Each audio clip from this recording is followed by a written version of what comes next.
Are you ready?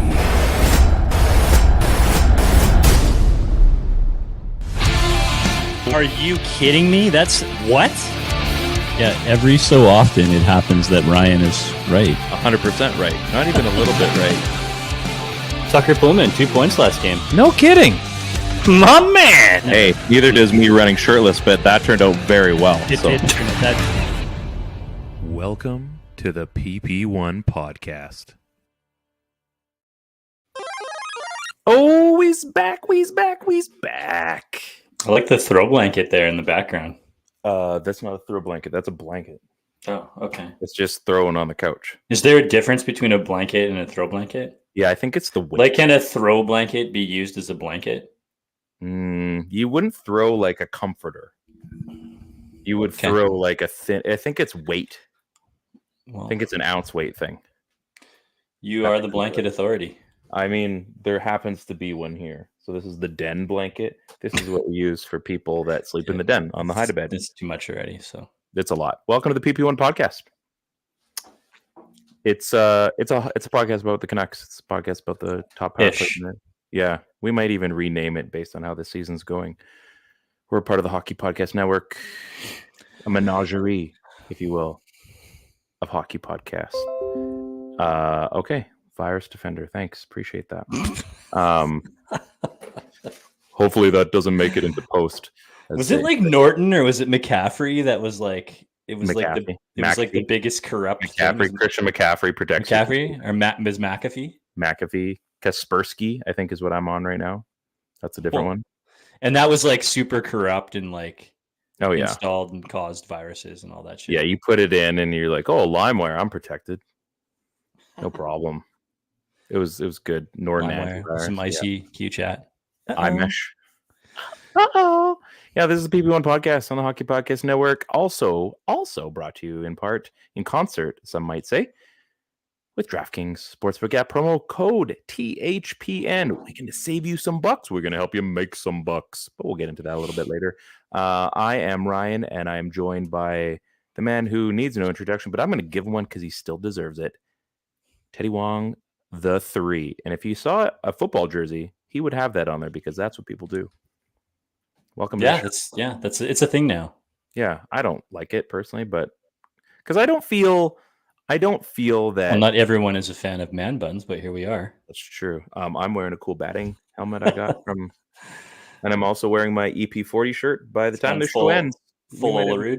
Yeah, full Olerud.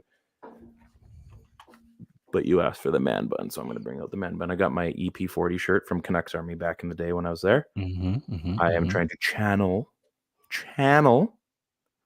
a Pettersson contract tonight. It may happen, it may not. Do you think tonight? Well, it's obviously on the docket for us to talk about, but yeah. Sarah Valley, I didn't want to talk about it per se, because I mean, everyone else has talked about it, but I'm just checking right now. There's no updates.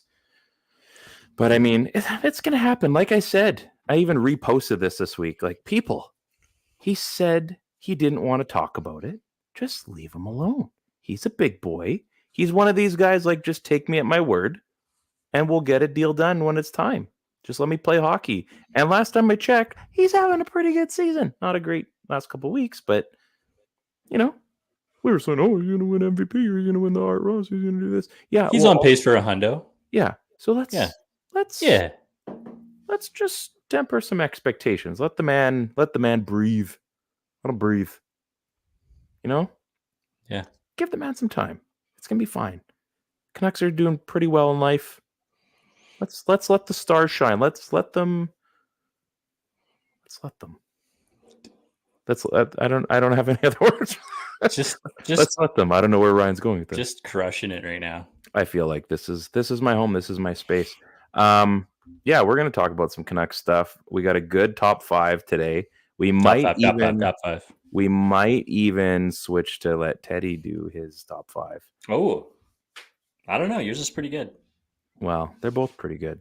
So, chatting with a good friend of the show, Matt, this evening at skating practice, and as our kids were skating, and he brought up an interesting stat with me that this is usually something you would do to me. So I'm going to do this to you. Oh, okay. So Of the top 500 penalty minuters is the word we came up with. Penalty All-time penalty minuters. minuters. Yeah. How many of the top 500 are currently playing? Okay, sorry, say that again. Okay, of the top 500 penalty minuters of all time, how many of those players are currently playing in the NHL? 12. Ooh, I guess 15. The answer, 10. 10. And you know who's number one? Now, Matt brought this. He did. I'm going to give him credit. I love this guy's sense of humor. Do you know who the number one guy is currently that is playing? Who the number one guy is? Not who the number one guy is, but who the number one. The number guy one is. active player. It's got to Yeah. be like. It's got to be. And it. I don't know. Like, okay, can I name 5 of them, and you can tell me if I'm within the stratosphere on Okay. those 5. Okay. So Perry, Lucic, Marchand, Wilson, Maroon. The last one I just scribbled. I didn't bother to write the last one. You got it. It's one of those guys. Now, is it Perry? It's Perry.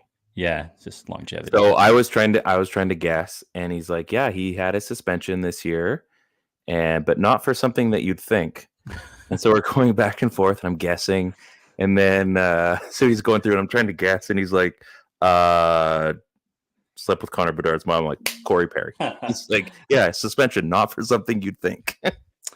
So really show up on the stats. For anybody that's wondering, it's Perry, Wilson, Lucic, Kane, Matt Martin, Malkin, Reeves, Marchand, Malkin, Maroon, bird, eh? Yeah, Maroon, Radko Gudas, and Foligno. But full transparency. Where does Branko Radivojevic rank? Branko Radivojevic.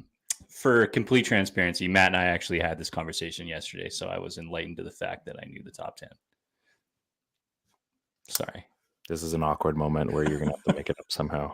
This is me. But it would have been that's a great. Maybe don't pull the stat from one of our best friends. Well, that's nice. So he actually he workshopped this with you first before I found out. I mean, maybe he was being workshopped. Yeah, that's true. He did. So I mean, I think it just speaks to a couple of things, right? Like the game has changed a lot. There's only two. There's 2 enforcers on there, right? Yeah, Reeves and Matt Martin. Sort of Reeves is the penultimate version of what an enforcer is in nowadays game. I think it's probably safe to say, and maybe he'd say the same thing, that he wouldn't be, a true top flight heavyweight back in like the early 90s, right? And prior to, the Donald Brashears in the world, because he's a different player, right? Reeves can skate. Reeves can play a little bit. And I think that he's probably a significantly better hockey player than a lot of those guys from, the early 90s and stuff. So there's no room for an enforcer. So these guys that get their penalties, they get them through being chippy, being rugged. That's kind of been Corey Perry's game forever. Lucic's the same thing, right? Kind of a ratty player. Yeah, these guys that collect penalties in nowadays game, and Wilson is another good example. They need to be able to play.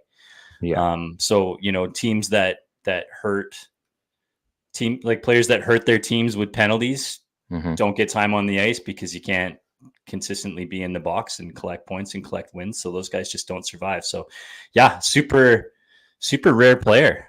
Yeah. Doesn't really exist anymore, but it's kind of an interesting thing how it's really fallen off in the last like 10 to 15 years. Pretty wild.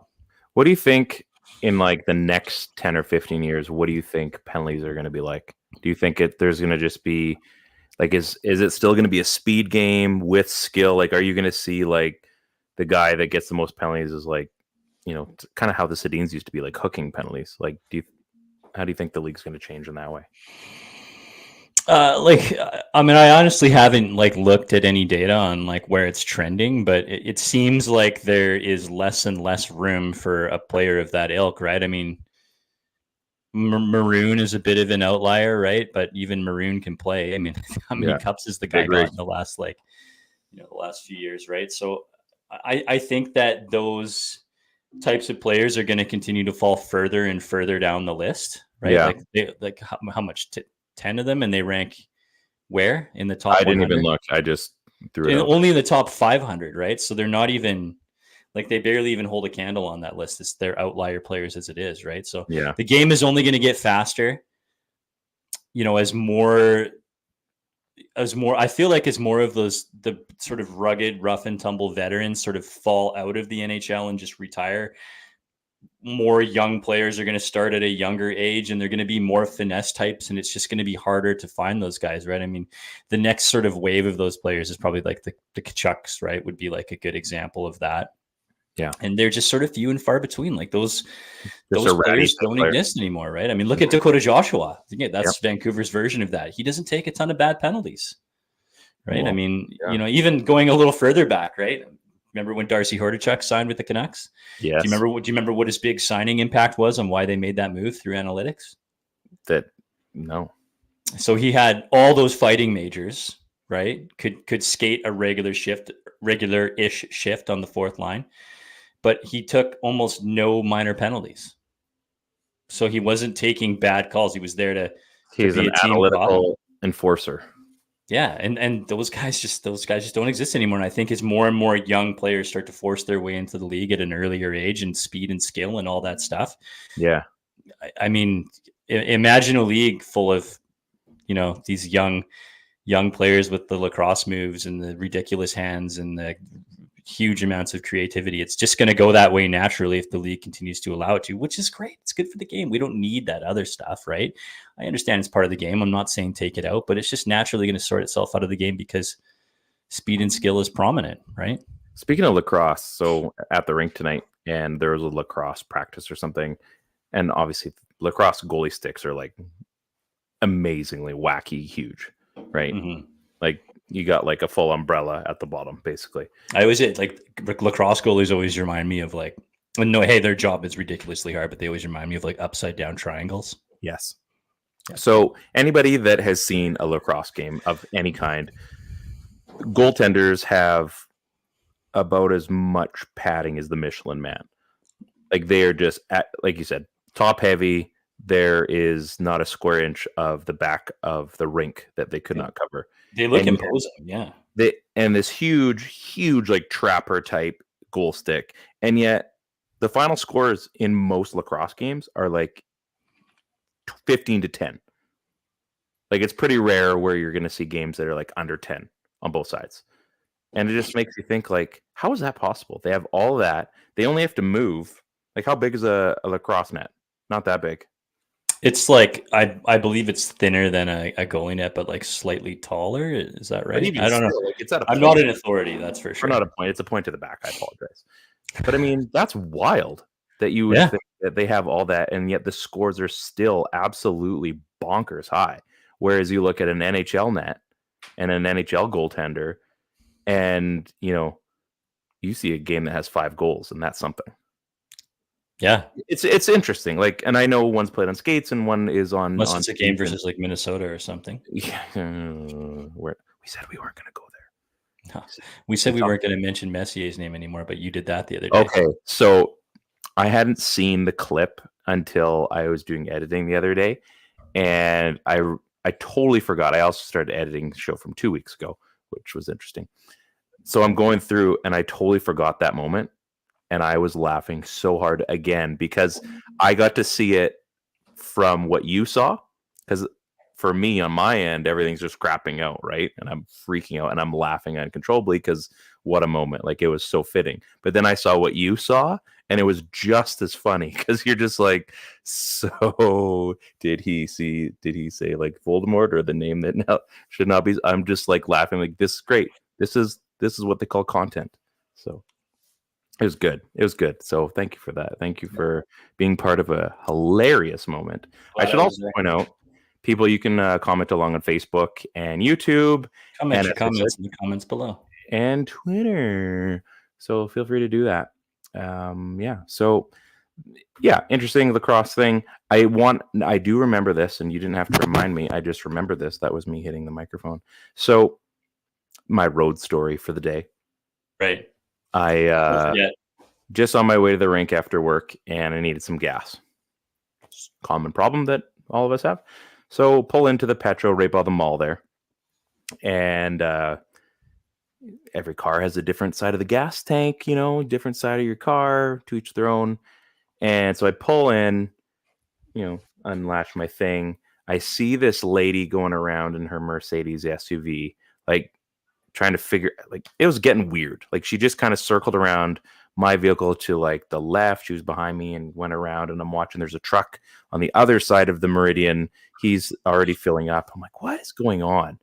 And then I look, and I just had this random thought. I'm like, what side is her gas tank on? So I look, sure enough, it's on mine. Now, there are 1, 2, 3, 4. There's 6 spots. Oh, we're getting somewhere. There's 6 spots at the gas station to fill up. We are occupying 2. She proceeds to go around this other vehicle, waits behind me for me to finish. I haven't even paid for my gas yet. And she's sitting there, engine idling in park, waiting for me to finish filling up my vehicle, which is going to take a few minutes. Beside us are 4 other completely empty stalls that she could have filled up in. She's like, she knows you, right? She's like wants to put the pressure on you. But I'm watching this as I'm filling up. I kind of did like a quick little glance, and I'm like, this is really happening. This person is to the point where they could have already filled up or at least started. But no. It's almost like she's incapable of. Maybe she's a creature of habit. Maybe you. Maybe you were at her gas pump. Maybe you were at her pump. Yeah. It was really bizarre. That is weird. I mean, if you're gonna go fuel up, I want to be like in and out of there as quickly as possible. Oh yeah. So then the next thing, sure enough, getting my receipt, and it doesn't print out. Well, it's out of paper. So in my head, I'm playing 2 games here. Do I go get it and let this thing stew, knowing full well that maybe she's on her last wit and ready to like plow my car out of the way, or do I move and go park? But you moved and went and parked. I moved and went and parked. And you saved your receipts, your gas, you're a receipt saver? I don't get work doesn't pay for it, so I got to save it for the end of the year. It's a tax thing. Oh, okay. I see. So yes, I do save my receipts. Should I just give you receipts? No. Oh, okay. You can't really fudge that. I got a formula on how it works. So sure. Yeah. I'm not going to go on air because you never know who's watching. I mean, Nike was watching last time, so I don't want to go too far here.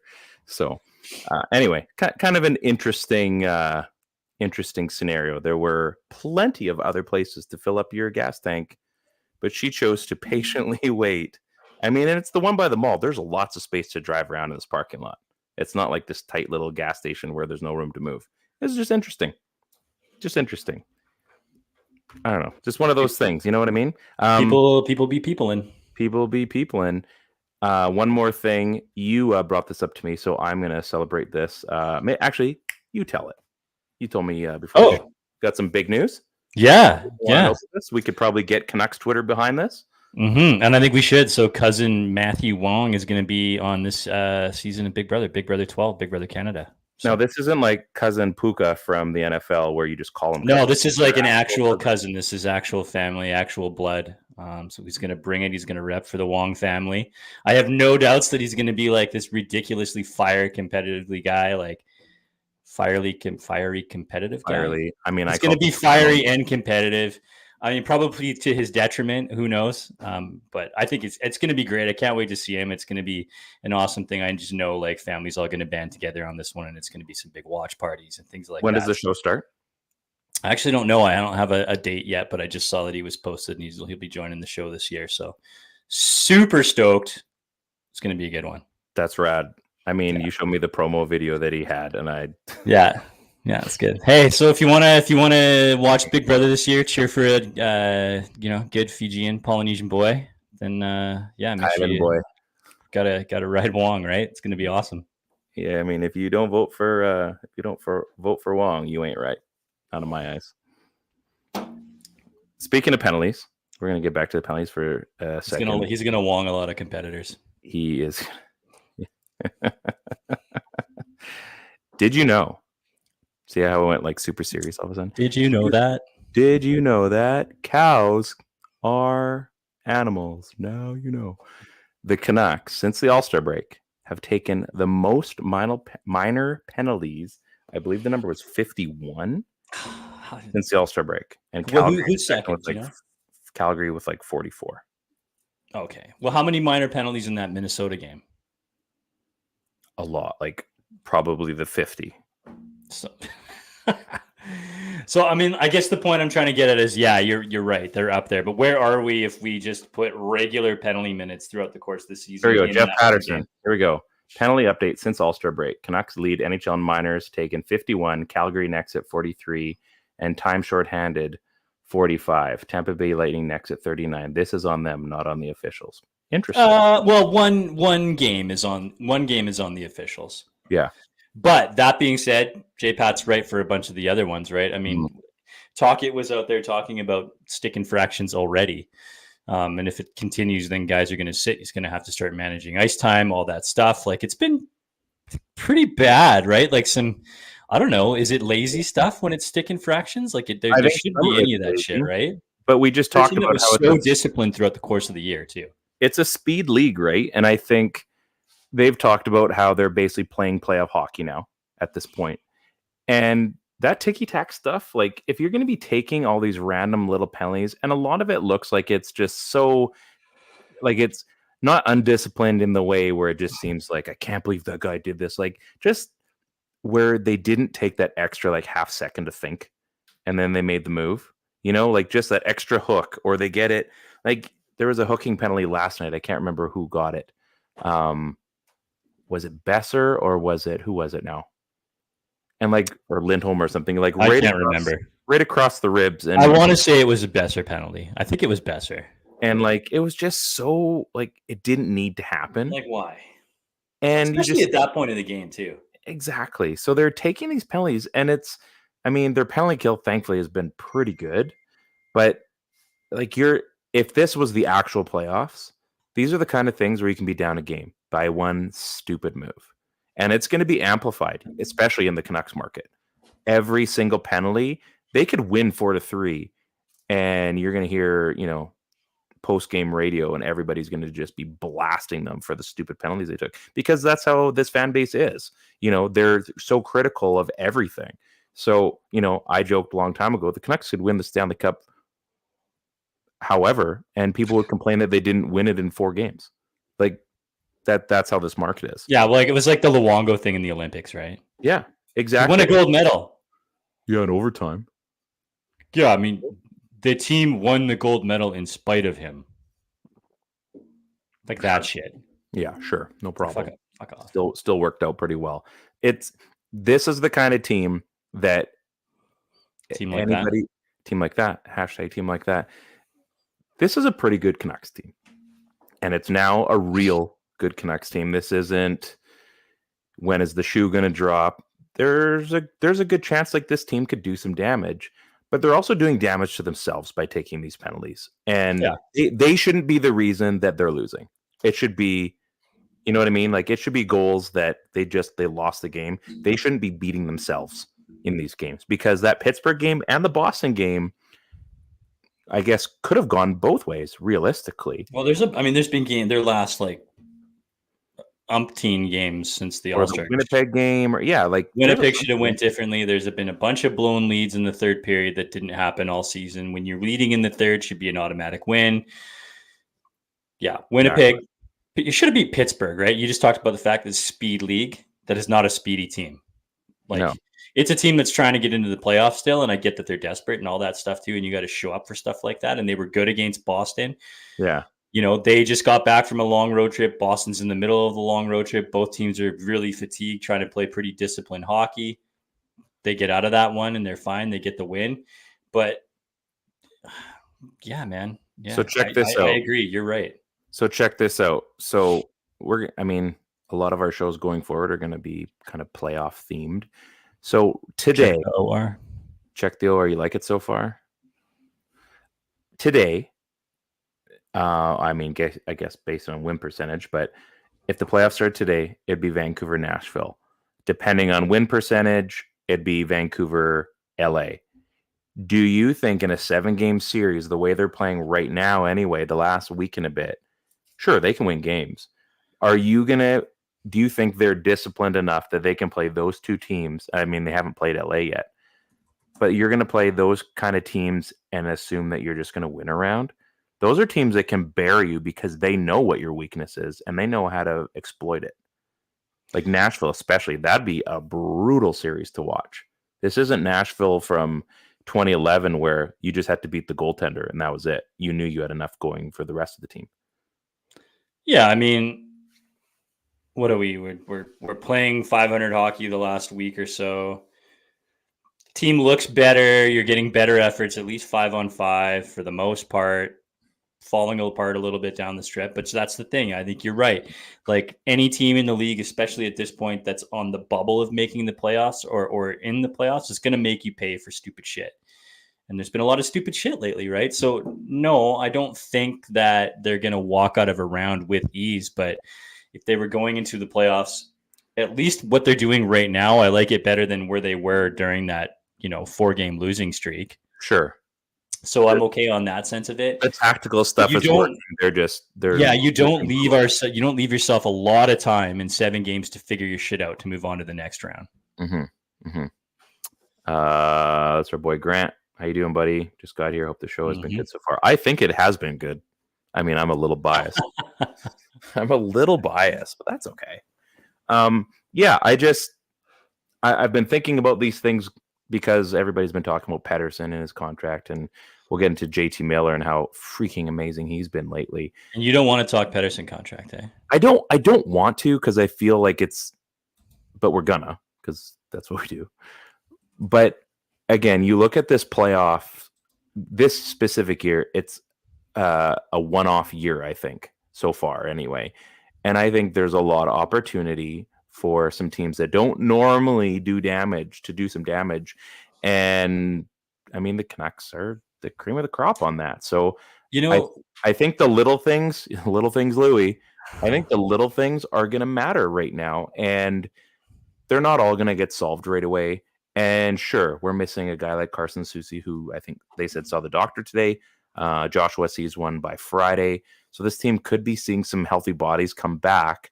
But I mean, for the guys that are on this team, like, shape up. If you guys believe that this is a Stanley Cup contender, you have to start playing like one. You can't be lowering yourself to the riffraff below you. If you want to be one of these elite teams this year, you have to play like you're an elite team. And elite teams don't give up garbage penalties like that. To the consistency they've been doing them. Yeah, I mean, that's the point right there, right? Like, I think they've been elite for most of this year, right? Mm-hmm. And this skid that they're in right now, I mean, we're also seeing, I mean, what happened? Boston went, and I think, did we talk about this already? Like, Boston beat the pants off the Canucks and then went off to go lose a bunch of games straight, right? Yeah. You okay there? I'm good. It seems like everybody who had the potential to gain major ground has gone through a little bit of 500 hockey relevancy, right? So it's almost like everyone is sort of struggling all at once, kind of sort of stuck in the mud at the same time, right? But it's whoever's going to figure it out as the quickest. I think LA already went through theirs. Yeah. Right. I mean, Vancouver's sort of on their way. We hope on their way out of it right now. I think they still got some things to figure out. They really miss Joshua. They really do. Yeah. I think that's really put like a funk in their lineup.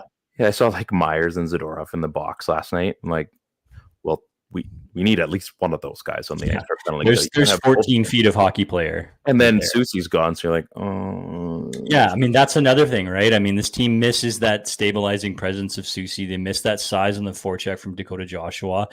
That forces, a guy like Bluger gets pushed down the lineup because a guy like Lindholm's been pushed down the lineup. So now they're running, 3 top C and through 1 through 3. But like, you just removed a guy from a line that had a really prominent role, right? And that line has not been the same since Joshua left. So maybe he was, controlling more play than we thought, right? Then you have Garland moving up and down a little bit. And it's weird, right? That continuity that existed for the first half of the season is now not there because injuries have started to trickle in a little bit. And this team has been, knock on wood, very healthy.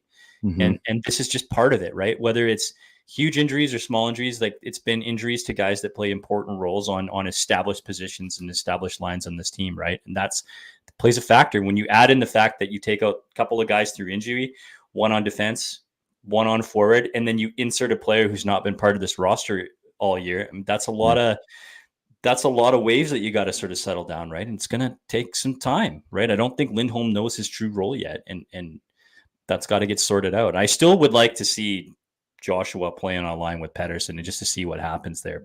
And I think he probably will. I think once he's healthy, that means they can bump Baines down and they can have. Yeah, and Baines has been really good. I forgot about that too, right? So then Joshua comes back, Susie comes back. How soon is Mikheyev out of the lineup? Like, he just seems like he's on the ice. Like, I'm not saying, like, let's beat on him, but there are guys that are outplaying that position. And why would in what sense, though? Well, like, are they outplaying him offensively? Yeah, 100%. Like, has Nils Höglander stolen his offense? For sure. But can they do what Mikheyev does from a defensive standpoint, though? I guess my question is, how much have you noticed him on the defensive side? Well, isn't that the point? Like, isn't that kind of what they say, right? Like, I think as one of the forwards, you probably would notice it a little bit more. Like, I don't see him as one of the guys that's back or making those defensive plays. I've been seeing the guys like Noah Juleson. Geez, look at him. He basically got felled last night. You know, that was like, oh, it's a flesh wound, and it's like, I cut your bloody arm off, and like he's skating out there like basically like begging to just put him out of his mercy. And there's a handful of guys, and I just find, visibly defensive guys. And maybe it's just like a recency bias of this season, but man alive, it just seems like so many other guys are noticeably defensive. Like, that guys are taking away lanes, guys are, blocking shots, or like getting that one extra stick in there where they're able to clear it up the ice. When I see Mikheyev in there, it's almost as if, like, there was a few opportunities where he almost even scored a goal yesterday. And I was thinking, geez, that's like the first bright spot I saw of his in months. And that's, when everything else is going, you brought this up, when everything else is going, these are the kind of guys, like, you can't have passengers on a championship team. And Archdeep Baines comes in. He looks like, Rick Tocchet even said, but he looks like he's an instant fit. Dakota Joshua has matured in his role, and now he's like, who would have thought we were talking about Dakota Joshua as like a key guy? Not a core guy, but a key guy, a key player, right? And I just think you're right. Like, there is no room for passengers, and the time for Mikheyev to figure out his game offensively is shrinking by the game. But I still think he's helping, eliminate goals from being scored, which I think is like, that counts for something, right? So it does. I don't know. I think I guess the big question is, can you afford to not have him in the lineup at all? That's the big question. Is like a wins above replacement or a whatever above replacement, is he a guy that if you took him out of the lineup, would there be a noticeable change defensively? And I think that's you're probably asking. Yeah, you're probably right. You're like, I think the average person is probably not gonna notice that. And I'm trying to look for some adjusted stats here right now, but it's, yeah, I think you need to see something from him. But I was talking to Darren, who and he hasn't been everything that you need. But anybody who's suffered through a knee injury, right? You're looking at year one, the knee injury happens. Yeah. Year two, the first one out, yeah, you're back, you're healthy, right? But you're not there yet. It's never until 1 full year later after your knee surgery that you're back to 100%. He's not there yet. Like, it's very clear, right? So the only way to get back, though, is to get games. So, the hope would be that towards the end of the season, he really starts to figure it out. And I have to say, in the last 5 games or so, that he has looked like, when he's skating, he's got some of that pop back, right? That was kind of his claim to fame. He's been in the rush. Fastest player in the league, not named Connor McDavid, but he's also the only guy that can, catch Connor McDavid with the puck, right? And there's few guys that can do that in this league. We haven't seen that all year, right? And that's partly because of the injury. But he's looked better, I think, skating wise in the last little bit. And if he's skating better, he's going to be defending better. And I don't know what happens to the offense past that point, but we do need that other portion and that element of his game to defend goals too, right? Especially with the way this team is giving up goals right now. I just think it's something that needs to be, and again, I'm not saying trade him. And this is, I think, a healthy conversation right now. I'm not saying trade him, but I think they need to know what they have if he isn't in the lineup. Like, they need to know what the other option is if they're cycling in a guy for a game or two, like kind of like the Aaron Volpattis, right? Like the guys or the Victor Oreskoviches of the world, or you need to know what those, I mean, we're going to call him a lower tier player, what those guys look like in and out of the lineup, so that when you're running against an LA, or you go a little bit further along, and heaven forbid you have to play Colorado or Vegas in a 7-game series. I mean, you need to know what your best possible lineup is, and does it include? How come I can't get back to my screen here? I'm include him, right? I'm just gonna throw this out here. I mean, he's right now. So Corsi 4 rating, he's at a 58.6, and on the season he's 52.9. So he's more than holding his own from a defensive standpoint. So those are numbers that not the average person sees, right? So imagine if you remove that from your lineup for a player who's netting, more offensive production. I'll just use Nils Höglander, and I'm not looking at his stats right now, but say Nils Corsi rating was in the the mid 40s, right? I mean, what would you rather have? Would you rather have a guy that's scoring you 15 to 17 goals during the regular season, but you're giving up a lot more when he's on the ice, or would you rather have a guy who's maybe not scoring so much, but you're also not getting scored when he's on the ice? I think there's a role, and I think if you're deploying a guy properly in situations, then you can benefit from that. And I think that's the coach's job. That's up to Tocchet to decide when a guy like Mikheyev is going to be in and who he's defending against, and can we use him as a shutdown forward, in matchups, especially come playoff time. Yeah, if you have to play the Oilers, it would be nice if by then Mikheyev was going and had his skating figured out, because at least you could have a guy. You're never going to contain McDavid, but if you could put some pressure on him and slow him down at the very least, you're going to need a guy like Mikheyev to do that. Okay, let's get into some fun stuff. Next week, I believe, is the trade deadline. Is that right? The 8th. What is the trade deadline? Is it March 9th or March 8th? I think it's next Friday. Yeah. So we're getting into a silly season, which for the first time in a long time, silly season gets to be part of the Canucks. There's one more move, maybe two, maybe one big one, one little one. You think there's 3 more moves? Is that what we said? No, one big one. Okay. One big one, one little. That's 2. The math would equal 2 there. Maybe I thought you said there was going to be a medium one. I don't know. I don't think so. So I saw a clip the other day from Sportsnet 650, and I think it was Canucks, the Canucks show, Riccio and Sat. Yeah. And they were talking about Gensel, and I know he's out right now, but they were also talking about the man I have been championing for probably 2 months, Tyler Toffoli. Ted, we're now in silly season, and there is a world where more than just me thinks Tyler Toffoli could be a Canuck again. And if you had to pick between Jake Gensel and Tyler Toffoli for this season, and likely there's have to be a contract extension, right? What do you pick? Yeah, I think what happens is that I can't remember where I was hearing this. I think it might have been Canucks Talk or something. I think it was or maybe it was, I don't know who was reporting it. Maybe it was even Friedman was saying if the Canucks make another trade, they're not going to want to give up everything they have to get up to acquire said star player. Mm-hmm.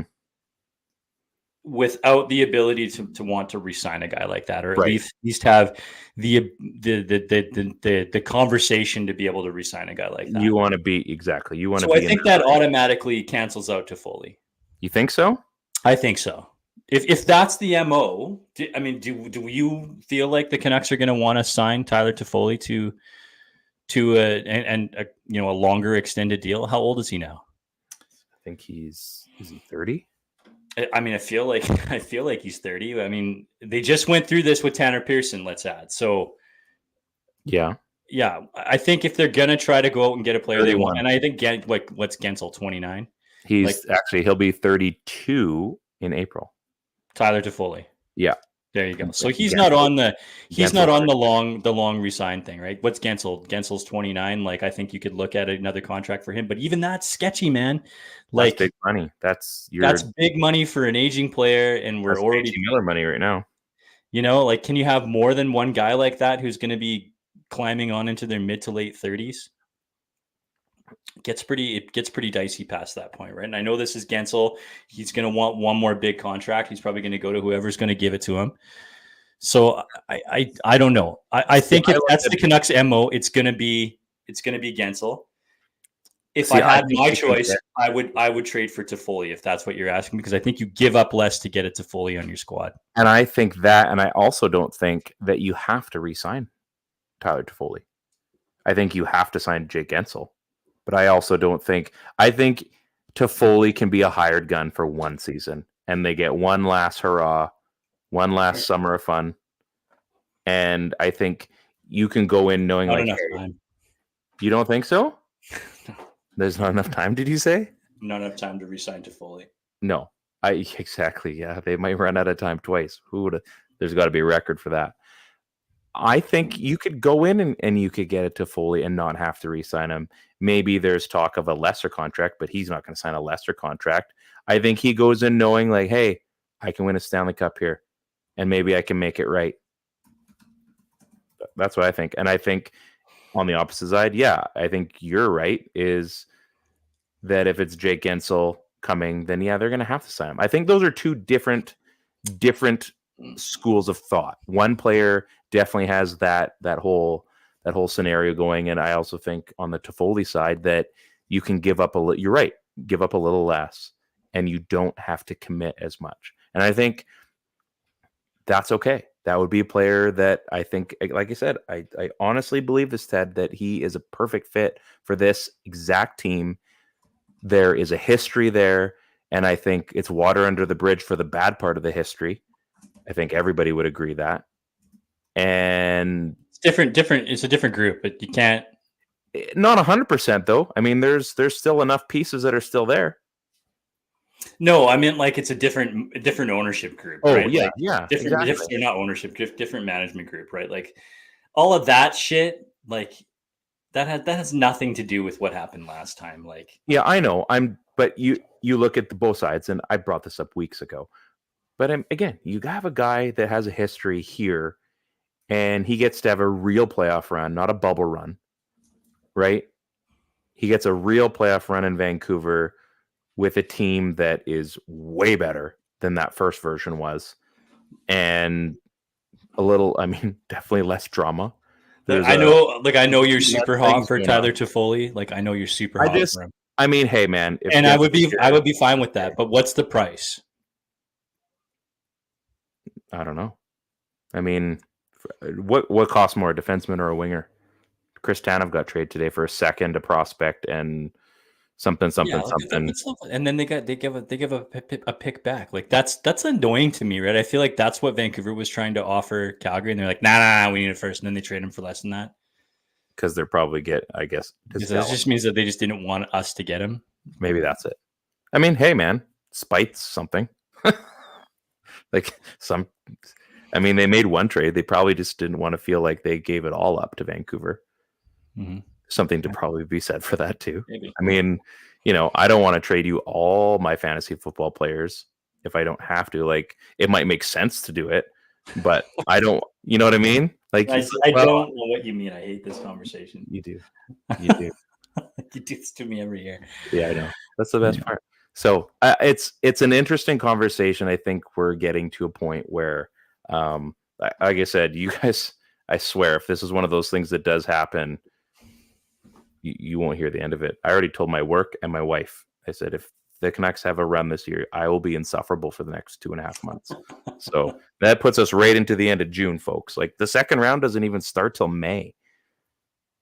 That's a long time. It's going to be fun summer of fun. How do you guys think Canucks will reload prospect pool given how thin it's becoming? Well, I don't think they're giving up everything. Yeah, like I You think can recoup draft picks even if they decide they don't want to keep a few players. I'm sure they can recoup some draft picks. Yeah, like I think they're gonna continue to push on. They've got something really good going on down at the farm right now, right? I think that's like very, very apparent. I think there's been wholesale changes with this owner, this management group about how this thing has been run from the bottom up, right? I think we'll use the Baines example as like, hey, we've got quality scouting. We can identify players that can step in and play at the pro level that maybe we can develop. And I think Baines is a super good example of that. They still have guys like, Atu Ratu. There's, Vasily Podkolzin they think is going to be ready for next year. So he'll be graduating. Ratu's going to have to take the next step. They're going to need a healthy version of Klimovich to step up and take on more of a role in Abbotsford. And I think they're going to have to continue to hit on players like that, players with like, really high boomer bust potential. And if they work out, they can continue to work with them, right? Like they don't have their pick. They're going to have to select a little bit later in the rounds to try to find there's, free agents on this team. Do they make moves to try to get, recoup draft picks in that way? There's going to be a potential to try to move on that. Like when they're selecting, are they going to find players like the Hunter Brstaviches of the world, right? Nobody necessarily thought that he was going to be a high-end pick, but you got to trust your scouting. Draft right-handed defenders, right? I mean, that's always going to have a guy like a Friedman is always going to have more value than his version of a left-handed defender, and that's going to be able to like push your ability to build your prospect pool forward a little bit. Even you can trade defensemen for more forwards if you need to do that, right? Like imagine if they were to go move Villander right now, right? They could get a decent haul for him, and then the last thing they have to do, which has been something they've been really good at every year, is like really push on the college free agent thing, right? And with your low. Yeah, if you're really low on project depth, like Grant's asking, right? Then if you're a defender or you're a player that's signing out of college, right? I mean, you want to go to where the weakest depth is. So that's going to have to be that's how they got Chris Tanev all those years ago, right? I mean, they're going to have to push really hard in the NCAA free agent market for those big players and then see what you get, right? I mean, they have to really lean on their development system because it's been good. And I think it's proven that it's working. Aidan McDonough's having his first year there. And I know he's not going off gangbusters, but again, he's another winger you can just let percolate, and eventually you're going to have him on the next run. Yeah, and McDonough's a bit of an older prospect, right? I mean, you look at Grant sort of identifies. He's seen Ratu and Klimovich plays, and they look a little bit like busts, right? I know Klimovich has had a big injury year this year and has had a hard time going, but he looked really good last year, and Ratu has come in from the Islanders, not looking as strong as he did when he was playing on Long Island, and then looking less so now. He looks a little better now. But these are really young players. They're still only like 21 years old, right? I mean, look at a guy like Jet Wu. He's advanced in age. I think you were just talking about Aidan McDonough. He's advanced in age, and they're outplaying those guys that are a little bit older than them on the roster, right? That have not had the development opportunity that's been afforded to some of these younger players, and they went through tough times as 21 and 22-year-olds. So they're going to need to really work with those guys and be patient with those guys to build them up. So I'm still confident. I think the clay is there. It can be molded. It hasn't hardened or petrified yet. So these players, are going to be past their ability to develop. But I still think that there's a chance that we get something out of guys like Klimovich and guys like Ratu. And if Klimovich doesn't pop, that's okay. I believe he was like a third-round draft pick. So are you a bust if you don't make it as a third rounder? I don't think so, right? But I think you have to continue to work with players, especially when they're that young. Two more things. One is the big question. I don't know if I want to talk. I was going to say, like, what team scares you in the round one against Canucks? I think we're probably a little bit early on that. My second question, too, the first question was also, what scares you in real life? Spiders, snakes, commitment? Anything? I gotta, gluten? Yeah. Nut allergies? Spider, snakes, commitment. I did say just those three. What scares you? What scares me about the Canucks? What scares you in real life? In general? Yeah. I'm pretty claustrophobic. Okay. I think I would go insane if I don't even want to talk about it. It makes me uncomfortable. as he's sitting inside of an enclosed podcast studio. Like if that door locked, how long would it take before you'd like absolutely go freaking crazy? Klimovich 41st overall, so second round draft pick. Not bad. Yeah. Interesting. Okay. So I still don't like needles. Needles and snakes. And quicksand. I'm still waiting for the day where I need to be properly scared of quicksand. Like, remember growing up, like we all thought that was going to be a realistic thing we might encounter in life. Like quicksand and sinkholes. Like, have you seen either of those ever aside No. from television? No. Like, if you saw quicksand, be like, I prepared my entire life for this, and we'd probably choke and die. Like, it'd be we wouldn't have enough real world preparation for that. I'm just kidding. The Pettersson contract, and then we'll get into top five. Top five. As of right now, obviously Grant hasn't said anything, so clearly the Canucks haven't signed him yet. But there was Frank Saravalli brought up earlier today or earlier this evening that there was significant progress made on. Oh, look at this! Should the Canucks reacquire Tyler Toffoli before the deadline? Sekeres Price. Oh man, guys, stop watching our show right now. Just go check out this. This is great stuff. Frank Saravalli was saying, I'm just checking for the tweet here, that that things are progressing with the Canucks and Pettersson. At the same time, I also said this yesterday when everyone's freaking out again. Just chill out, folks. It's gonna happen. Just let the man breathe. Okay. Well, I'll push back on that a little bit. Like you're like, let the man breathe. Like just worry about it in the off season. It's gonna happen. Both sides are aware of what's going on. The guy's trying to win a Stanley Cup. It's not like he doesn't know what's going on. But you're thinking like, just everybody relax. It's gonna happen. Yes. And you're like, if it doesn't happen until the offseason, it doesn't happen in the offseason. You're completely comfortable with that. Well, it's gonna happen in the offseason. Ryan, how many unrestricted free agents or restricted free agents are on this team right now? Do you know? Like 3. Am I right? Sorry, like potential free guys with contracts up. It's like 12. Oh yeah. Well, yeah. Okay. Yeah. Restricted. Right. Is a different word. So I know this is a hockey team. I know this is a hockey team. How on earth do you run your business if you don't know where your cost certainty is? These guys have jobs to do. Like, I understand Pettersson's right. Like, I get that he doesn't have to sign until, but like, man, are you gonna? We have a job to do. I get it. You know, are you gonna resign? Are we gonna continue to work together or not? Right? Because if not, like I can't sign you're the first domino. I can't sign anything else down the line until you figure your shit out. And like, you're getting paid first. You have to be paid first. If I start signing everybody else and you want 15 mil and I don't have 15 mil to pay you because you waited till the summer, and I had to build my team because I literally have no players left on my team because everybody is a free agent. Like what is management supposed to do? Like, not only would that be pissing management off, like if you're Dakota Joshua, because we've been talking lots about him, and you have a deal expiring and you would like to stay with the Vancouver Canucks and you know you can't do that until Pettersson signs, it's not like piss you off a little bit? Like, can you figure your shit out so that I can figure my life out, please? I think there's a little bit of that. I guess how can it not be? I see where you're coming from because this isn't 10 years ago. This isn't as crazy to get re-signing. This is in a cap era as well, whereas we'll figure things out in the off. You're right. There's a business to be run for sure. Is this the last and I want to get to top 5 quick.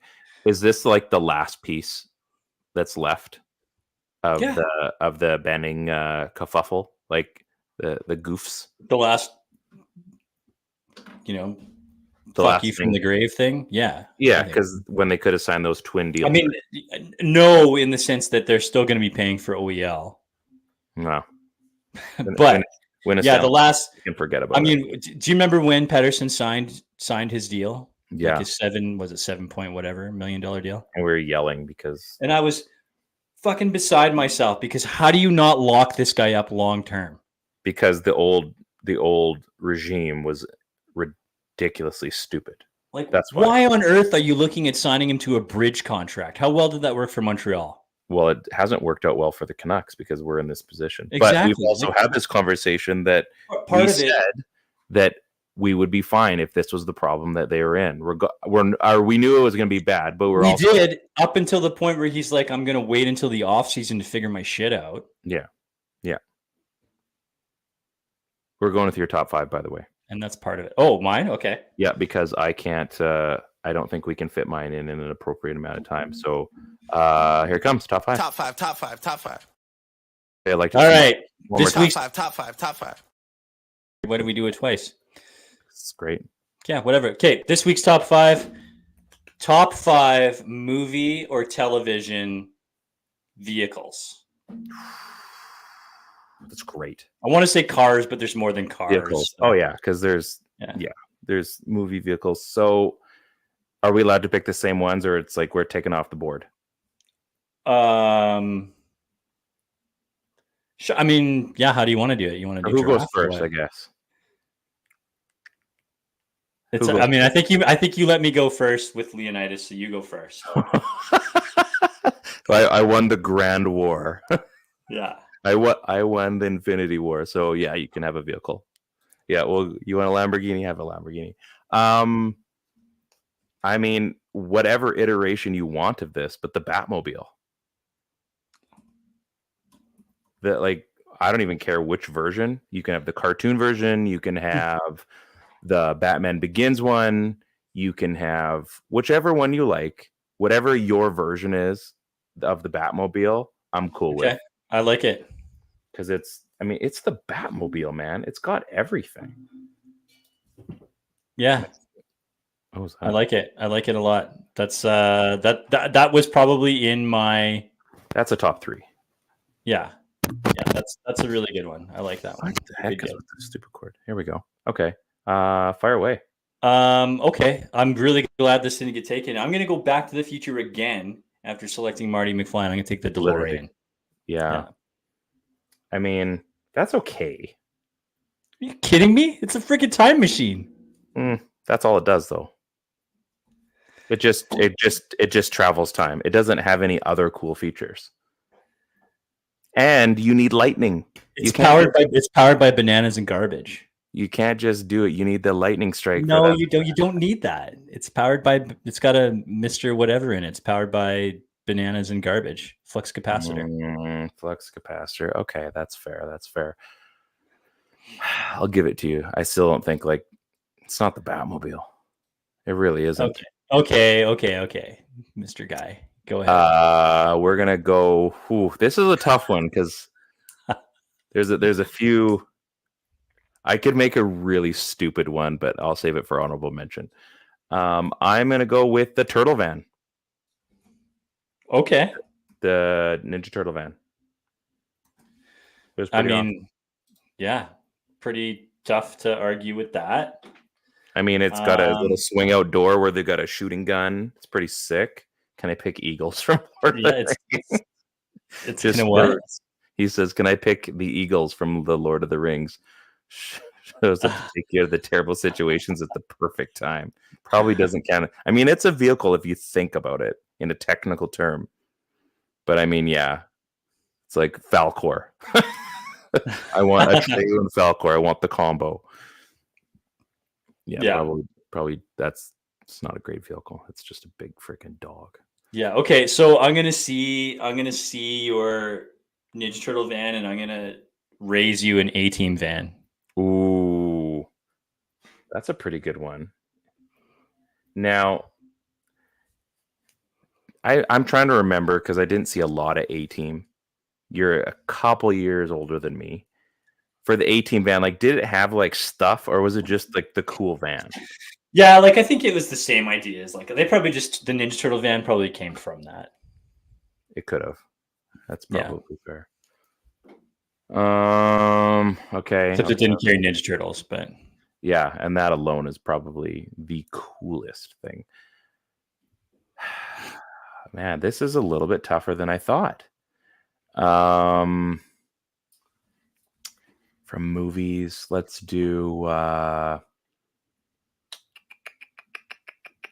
Duh.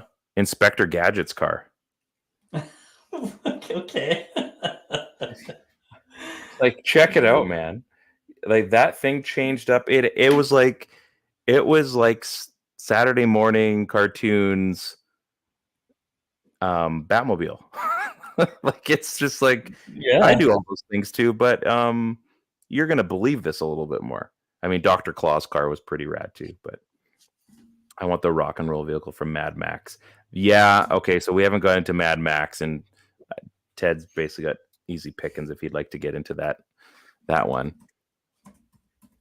Who you got? I am gonna take. I'm gonna take the Dumb and Dumber dog van. Oh Mockingbird, sing, sing, sing. Yeah. Yeah. Now, do you get the scooter as a freebie? Yeah, it's part and parcel, isn't it? Yeah, Ooh, just warm. sold him straight up. Oh man, I do not want to get into that because we'd be quoting that movie till like 12 o'clock tonight. Yeah, I watched that with the girls the other day. It doesn't hold up as well as it used to, but it's still rad. That is such a funny movie. Dumb and Dumber, the dog truck. Yeah, that does it for me. That's a pretty good one. The vehicle that I think everyone in our age group would have wanted circa 2001. It's a 10-second car. Okay. It's orange. It's a Supra. It's the car I would have loved to have owned. Yep. Brian Earl Spillner's Toyota Supra. Fast and Furious. That's me. The orange one, not the green one. Oh, has to be the orange one. Well, I was gonna pick Dom's GTO. But because you've already gone Fast and the Furious, I think I should just leave that where it is. Mm-hmm. And I'm gonna go muscle, but I'm gonna go Eleanor. Okay. Yeah, that wins. So Eleanor it is, and you got that would be an interesting car game to see how those would stack up. Like a need for speed. I'm sure it would get crushed, but still, I don't know. As long as you don't crash it, I think you got a shot. That car's seen some stuff. So Eleanor. So you got Batmobile, Ninja Turtles, Orange Supra, Inspector Gadget. Gadget Mobile. One Ninja Turtle van. 1, 2. Yeah, 1, 2, 3, 4. I got one left, and you've got 4 as well. Yeah. So Eleanor, the dog van, the A-Team van. This is so messed up. The DeLorean. Okay. This is so messed up. I think I got a funny one here. Is it my turn? No, it's your turn. No, it's my turn. Now, there's still a bunch of good ones. There's like Kit still out there. Yeah. Knight Rider. You got like freaking Magnum PI's Ferrari. But I got the Supra. I don't need the Ferrari. Yeah, you got Herbie the Love Bug. You got the Ghostbusters Ecto one. Okay. I got an honorable mention, but I feel like this is the day I do get to win here. I mean, probably I'd pick the fucking dog van. You're gonna win. It's just like you could have picked like an electric bike, and I probably would have won. Right? I want the rock and roll vehicle from Mad Max. Yeah, Herbie the Love Bug was pretty. Yeah, he's got Herbie in there too. Massive movie franchise, a Michael Bay joint, semi truck, Optimus Prime. Okay, yeah, that's pretty good. I'm surprised you wouldn't go Bumblebee, but yeah. Bumblebee sucked. Okay. Optimus, you go Optimus Prime. I mean, a fighter jet for, that would be pretty rad too, but I'm going to go for the hero Optimus Prime cuz then I get to go Prime. I mean, you're going to destroy me. I'm not a Decepticon guy today. Okay. I'm not Megatron. I think that I have something that can match your Optimus Prime. You could, yeah. But Okay. both on a level of awesomeness and practicality. Okay. If you say even one of the two things I'm thinking, then you win. And I feel like this thing isn't going to get enough recognition for not only how cool it is in real life, but for how important it was in the show.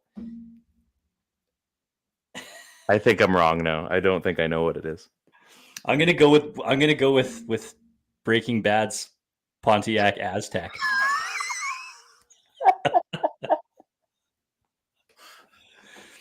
How can you not love the Aztec?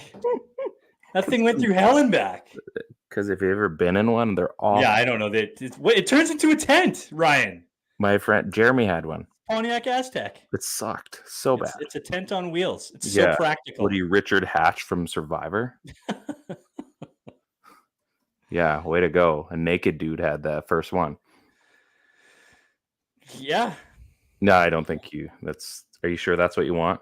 Yeah, I want the Aztec. I want the Pontiac Aztec. Do you want a PT Cruiser while you're at it? No, it's practicality. Wood panel van.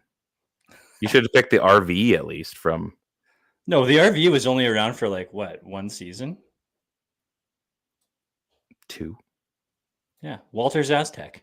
Yeah, all right. Walter White's Aztec. How do I lose? Or the Dodge Charger that he got. What? Oh, this is sweet. Thanks, Dad. So my honorable mention was, and you need to allow this or disallow this. Yeah, honorable mention. Go for it. Megazord. Oh, fuck. Get out of here. Technically, Megazord. they were vehicles. No, it's not. No, you can't take a mech, Ryan. You should be able to. Get out of here. How great would life be if you could have a mech, eh? Like, I want Mech Warrior 3000. Okay, sure. Do you have an honorable mention? Good thing I didn't pick Megazord then. I feel like the General Lee's been canceled by now, so that's probably not a thing. Yeah. Eleanor is good, so you got that. Yeah. How about Dom's GTO? Okay, that's cool. Yeah. Was there a spaceship in any of those you could have picked from? Millennium Falcon. Yeah. Geez, we left Star Wars alone completely. It's like the Death Star. Okay. Yeah, just destroying parsec. Not really a vehicle. It's more of a city or a planet, if you will. Can you drive around a planet? You can, if you have one. Yeah. Or a tank. We didn't even do a tank. Yeah. So decidedly different lists here for you. You got the Batmobile, the Ninja Turtles van. Yep. The orange, Brian Spillman's orange Supra. Mm-hmm.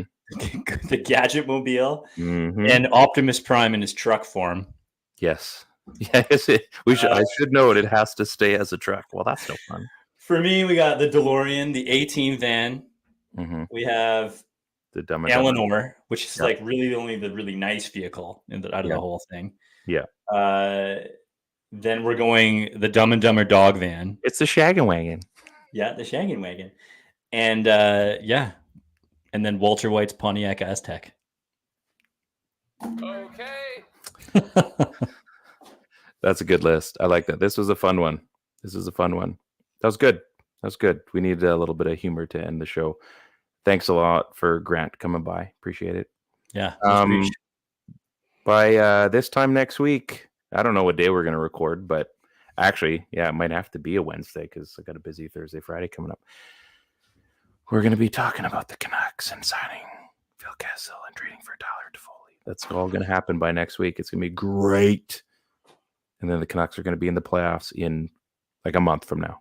Actually, it's longer than a month from now because a little bit longer. April 18th is the last game of the season, and we're not even in March. So it's going to be a little bit still. This has been a good show. Remember doing podcasts after like playoff bubble wins in the middle of summer in like 30-degree weather? Like we're gonna have to decide on what we're doing for playoffs. It's gonna be interesting, and I think maybe next week or the week after we'll launch the logos choices for our T-shirt, and maybe try to make it a vote. Unless we just decide which one we're gonna do, get the public comments on it because I got a line on some sponsorship dollars to make this thing happen, so at least we can get it off the ground anyway. This was a lot of fun, Ted. I enjoyed being here with you today and talking Canucks and talking gas stations and vehicles. It's funny how we talked about a gas station and we ended up talking about vehicles. Go figure. Go figure. We really, really hit this on all sides. So, yeah, it's been good. Any final words from yourself? Excited for we gotta go out and do some baseball training. I feel like pretty quick here, so maybe it's time we go rent the yard house and go smash some bombs. It's like spring Christmas. I love it. Can't wait. I'm gonna bring my San Diego Padres batting helmet just to keep myself safe. I probably will. I will Kelly Gruber it, or sorry, I would John Olerud it, or maybe I'll Pat Borders it. We'll see. Pat Borders, he won that too. On behalf of my good friend Ted Wong III, I'm Ryan. This is the PP1 podcast, the most elite Canucks podcast in the land, brought to you by the Hockey Podcast Network, a menagerie of hockey podcasts all across the land. If you follow a hockey team, there is going to be a podcast for you on the Hockey Podcast Network. Also brought to you in part by DraftKings Sportsbook app, promo code THPN. Listen to those letters. Put them in. Get your deal. Go win some money. Canucks did lose against Pittsburgh. They got their first game against LA on Thursday night, and then they got Vegas. That should be tons of fun. So like I said, on behalf of Ted, I'm Ryan, PP1 Podcast. Go Canucks, go. Peace.